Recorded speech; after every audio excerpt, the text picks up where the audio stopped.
इतनी उदास क्यों? अंकल उदास कैसे ना, उन जालिमों ने खान साहब को पकड़ लिया है।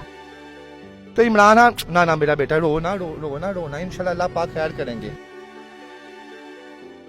वो जिन्होंने इनको कैद में रखा हुआ ना, खान साहब को कुछ नहीं जाएगा। वो तो मच्छर से क्या, उन्होंने तो का भी मुकाबला किया हुआ है, वो मच्छर का भी मुकाबला कर सकते हैं। क्या बात है। आपके कप्तान इमरान खान साहब तो जेल के अंदर हैं, तो जेल के अंदर रह के वो कैसे कामयाब होंगे, कैसे उनको लोग वोट डालेंगे? अंकल आपको पता है कल पेशावर में क्या हुआ? खान साहब जेल के अंदर भी थे, लेकिन उनको लोगों ने फिर भी वोट डाली। अच्छा इलाफ, इसके ऊपर कुछ बनाया आपने? आपका कप्तान जेल के अंदर है और जनाब बाहर जश्न हो रहे थे। तू कैद में है तो क्या हुआ, तू कैद में है तो क्या हुआ, तेरी फतह के दीप जलाएंगे।